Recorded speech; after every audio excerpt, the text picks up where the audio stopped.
जय हिंद साथियों, आप सभी का आपके अपने परिवार आसमा सिविल एकेडमी में मैं इशार अहमद आप सभी का इस डेली करंट अफेयर्स पे फिर से पुरजोर स्वागत करता हूं और आशा करता हूं कि आप सभी स्वस्थ हैं और बिल्कुल मस्त हैं। आज हम कौन से तारीख का पढ़ेंगे? 13 दिसंबर के इंपॉर्टेंट करंट अफेयर, जो कि हमारे एग्जाम के लिए बहुत ही महत्वपूर्ण है। तो अपनी कंसिस्टेंसी बनाए रखें और डेली अपडेट्स के लिए हमारे साथ जो है इस चैनल को सब्सक्राइब कर ले, हमारे साथ जुड़ जाइए ताकि जो है आपको करंट अफेयर के जो पोर्शंस है उसमें कभी दिक्कत ना हो। डेली छोटा सा सत्र आता है, 15 से 20 मिनट का सत्र रोज देखिए और रोज जो है अपने नॉलेज को इन्हांस करिए। चलिए, और अगर चैनल में नए नए हैं तो चैनल को सब्सक्राइब कर लें और पहले से अगर चैनल में है तो वीडियो को शेयर करना ना भूलें। आज की पॉजिटिविटी है, जीत के लिए दौड़ना है तो कदमों को खुद की रफ्तार से पहचान दो, हवा की नहीं। मतलब मेरे प्रिय साथियों, लेखक सीधा सीधा कह रहा है कि अपने कर्म पे भरोसा रखिए, अपने मेहनत पे भरोसा करिए।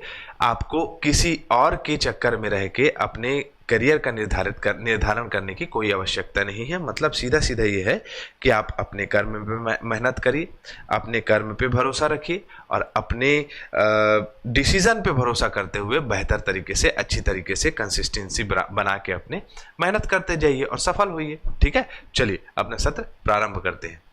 लास्ट टाइम प्रश्न पूछा गया था कि आरबीआई के 26वें गवर्नर किन्हें नियुक्त किया गया है, तो क्या नाम है इनका नाम है संजय मल्होत्रा।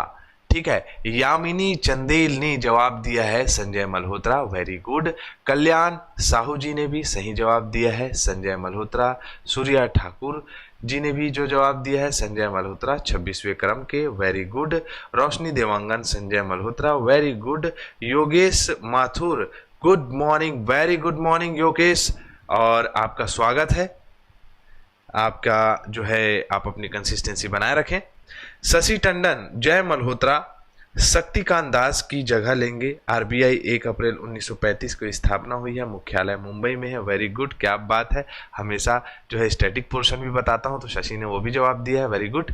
ठीक है, चलिए आज का प्रश्न है, निम्नलिखित में से कौन सा केंद्र शासित प्रदेश 2025 खेलो इंडिया शीतकालीन खेलों की संयुक्त मेजबानी करने वाला है?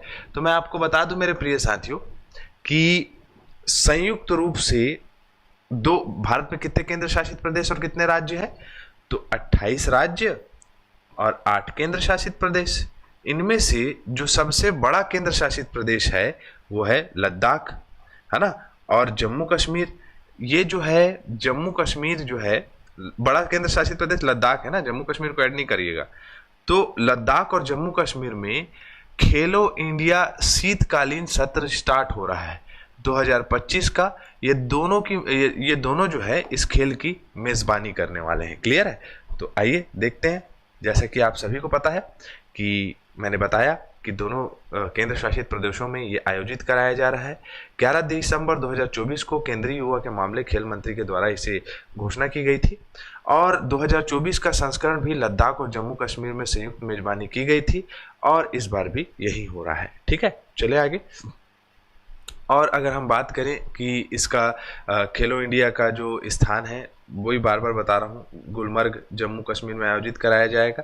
और लास्ट टाइम की विजेता की बात करें तो खेलों के 2024 संस्करण के सेना पदक तालिका ने पहले शीर्ष स्थान में था और कर्नाटक जो है वो उपविजेता रहा है। ठीक है, अब इस खेलो इंडिया का हिस्ट्री है जिसके बारे में ज़्यादा डिटेलिंग करने का कोई महत्व नहीं है, लेकिन मैंने पीडीएफ में इसलिए डाल दिया है कि आपको जब ये पीडीएफ फॉर्मेट मिलेगा तो आप इसको क्या कर सकते हो, रीड कर सकते हो अपने एक्नॉलेजमेंट के लिए। ठीक है, युवा एवं खेल मंत्रालय के द्वारा इसे आयोजित कराया जाता है। भारत के उन खिलाड़ियों को जो अपनी मतलब क्वालिटी को प्रदर्शित करना चाहते हैं, अपने खेल को बेहतर तरीके से दिखाना चाहते हैं, उसलिए जो है ये आयोजित कराया जाता है। और इन्हीं खिलाड़ियों को जो है आपका देखा गया है कि ओलंपिक्स, पैरा ओलंपिक्स में ये पार्टिसिपेट करते हैं। ठीक है, चलो, लेकिन हाँ एक प्रश्न और है। खेलो इंडिया पैरा गेम्स जो है वो बिहार में आयोजित कराया जा रहा है 2025 में, याद रखिएगा। ये क्या है? शीतकालीन सत्र। कहाँ कराया जा रहा है? जम्मू कश्मीर में और लद्दाख में।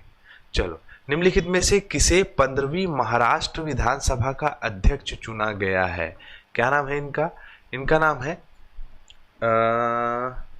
राहुल नार्वेकर जी को जो है 15वीं महाराष्ट्र विधानसभा का अध्यक्ष चुना गया है। मोस्ट इंपॉर्टेंट याद रखिएगा, विधानसभा के अध्यक्ष चुने गए हैं राहुल नार्वेकर। तो 15वीं महाराष्ट्र की विधानसभा बन चुकी है ना। अब तक चार लोग लगातार बॉम्बे महाराष्ट्र विधानसभा के अध्यक्ष चुने गए हैं, जिसमें राहुल नार्वेकर है। बाला साहेब भारदे के बाद महाराष्ट्र विधानसभा के अध्यक्ष के रूप में, लगातार अध्यक्ष के रूप में ये दूसरे व्यक्ति हैं। ठीक है, ये है राहुल नार्वेकर। क्लियर, चले आगे। चलो, अगला प्रश्न है, निम्नलिखित में से किस महिला टेनिस खिलाड़ी को 2024 के लिए WTA player of the year चुना गया है? तो किसे चुना गया है? तो आर्याना संबालेका को चुना गया है। ये बहुत अच्छी टेनिस खिलाड़ी हैं। लास्ट टाइम इन्होंने जो है आपका ऑस्ट्रेलिया ओपन का खिताब जीता था। तो महिला अगर कहा जा सकता है टेनिस की सबसे बेहतरीन खिलाड़ी कोई है तो वो कौन है? आर्याना संबालेका। 2024 में इन्हें पुरस्कृत किया गया है। WTA महिला टेनिस संघ 1973 में बना है। सभी प्रकार की प्रतियोगिताओं का आयोजन करती है, उसका देखती है और जो है आपका उनको प्रॉपर महिलाओं के लिए कार्य करती है, मतलब महिलाओं के टेनिस खेलने के लिए कार्य करती है। ठीक है, चलो, भारत के किस राज्य में 17 से 19 जनवरी 2025 तक चौथा ईगल नेस्ट बर्ड फेस्टिवल आयोजित कराया जा रहा है? पारिस्थितिकी तंत्र को बचाने के लिए, या कहा जा सकता है जलवायु इन्वायरमेंट, आसपास की सारी चीज़ों को बेहतर तरीके से सुसज्जित करने के लिए अरुणाचल प्रदेश में 17 से 19 जनवरी में जो है क्या बनाया जा रहा है? चौथा ईगल नेस्ट बर्ड फेस्टिवल। क्यों मनाया जा रहा है? तो ईगल नेस्ट बर्ड फेस्टिवल जो है वो आपका, मैंने बताया कि मुख्य उद्देश्य क्या है, तो जैव विविधता का उत्सव और संरक्षण जागरूकता फैलाना। अगर हम बात करें, पेमा खांडू जी जो है यहाँ के मुख्यमंत्री है, इन्होंने लोगों के बीच में इसकी जानकारी दी कि हमें जो है अपने पारिस्थितिकी तंत्र या जैव विविधताओं को संरक्षित करके रखना है। अगर हम अरुणाचल प्रदेश की बात करें तो अरुणाचल प्रदेश एक ऐसा राज्य है जो हिमालय के कहा जा सकता है कि बहुत लार्ज बायोडाइवर्सिटी एरिया के अंतर्गत आता है। काफ़ी सारे वहाँ पर पहाड़ है, जैसे कि आप सभी को पता होगा, नहीं पता होगा तो बताता हूँ कि डाफला, मीरी, अबीर, मिसमी ऐसे एक प्रकार की पहाड़ियाँ हैं जहाँ पर विभिन्न प्रकार की जो है जैव प्राणी, मतलब कहा जा सकता है जीव जंतु रहते हैं। तो उन सभी का संरक्षण, संवर्धन करना और उनके उत्थान के लिए कार्य करना मुख्य उद्देश्य रहा है। मुख्य आकर्षण क्या क्या रहा है यहाँ पर का? इधर ये क्षेत्र जो है मुख्य रूप से बौद्ध धर्म से संबंधित लोग ज़्यादा रहते हैं। तो दलाई लामा के ऐतिहासिक मार्ग की घोषणा की गई। इको बायोडाइवर्सिटी पार्क का उद्घाटन किया गया। बर्डा थाना और साहसिक ट्रैकिंग कार्यक्रम चालू किया गया, मतलब कि प्रॉपर कि जो विलुप्तता के कगार में जो पक्षी हैं, जो पशु हैं, उन सभी का ट्रैकिंग करना, उनको जो है प्रोटेक्शन करना, ये सब सारी चीज़ें इसमें की गई है। अरुणाचल प्रदेश में आयोजित कराया गया था ईगल फेस्टिवल। ठीक है, चलो, eagle bird festival. मेरियम Webster dictionary है, इसमें 2024 में किस शब्द को चुना गया है? जैसे कि ऑक्सफोर्ड चुनता है वैसे ही इसने चुना है। तो इसने पोलराइजेशन को जो है या ध्रुवीकरण को चुना है। ध्रुवीकरण से तात्पर्य है अलग होने से, मतलब कहा जा सकता है कि ध्रुवीकरण का अर्थ है विरोधी गुटों या समूहों के बीच तीव्र असहमति पैदा होना। इसको मद्देनजर रखते हुए इसको क्या किया गया है? तो साल भर का मेरियम वेबस्टर ने ध्रुवीकरण को 2024 का वर्ष शब्द चुना है। ठीक है, इसका मतलब होता है विभाजन। और इस साल जो है इनका कहना है, ऐसा ये कह रहे हैं कि विभाजिता से संबंधित गतिविधियों को जो है इस बीच में इन्होंने देखा है। क्लियर, चलो, जैसे कि पिछले दशक में मेरियम वेबस्टर जो डिक्शनरी है उसने किन किन शब्दों को चुना है? तो 2024 में प्रमाणिक को, 2023 में प्रमाणिक को, 2022 में गैसलाइटिंग को, है ना, वैक्सीन को 2021 में जब कोरोना में वैक्सीन लग रहा था, 2020 में महामारी को कर दिया था, 2019 में वे कह दिया था, 2018 में न्याय कह दिया था। तो हर साल जो है जिस प्रकार की स्थिति परिस्थिति बनती है उस शब्द को ये अपने टॉप वर्ड्स में चुन लेते हैं। ठीक है, चलो, वर्ष 2024 के लिए शांति, निरस्तीकरण और विकास के लिए इंदिरा गांधी पुरस्कार किसे दिया गया है? किसे दिया गया है भाई? चलो फटाक से बताओ, नहीं पता है मैं बताता हूँ। दिया गया है मेशेल बाचेलेट को। तो मिशेल बाचेलेट जी को जो है इंदिरा गांधी पुरस्कार दिया गया है। मुख्य रूप से ये जो है मिशेल बाचेलेट जी को दिया गया है।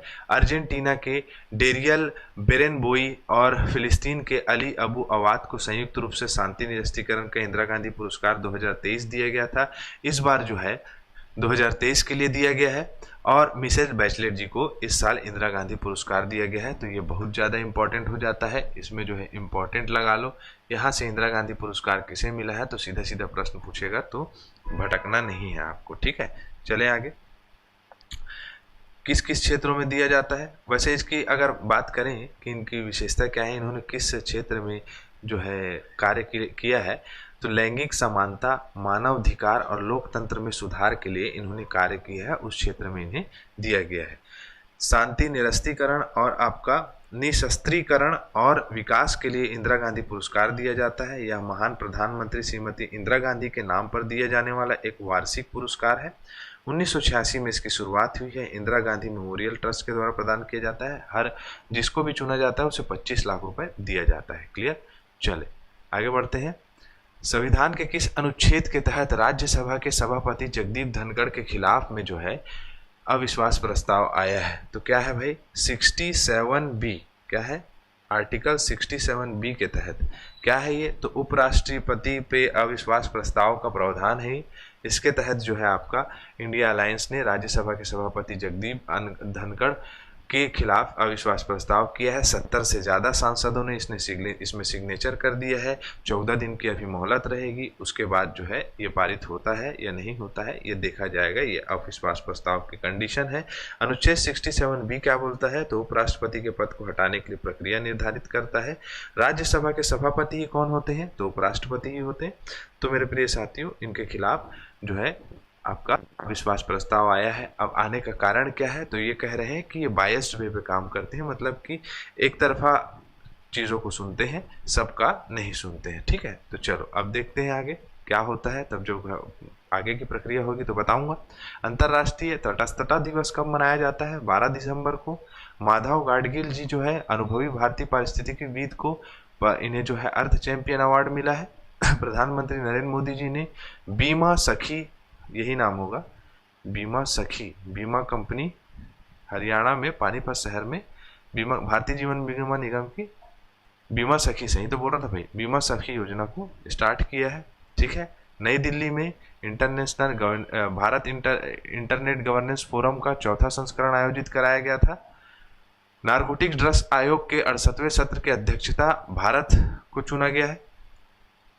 मसूरी में आयोजित किया जा रहा है श्रीलंका के सिविल सेवकों को छठा क्षमता निर्माण कार्यक्रम में आयोजित करने का, मतलब कि वहाँ इन लोग को सिखाया जाएगा।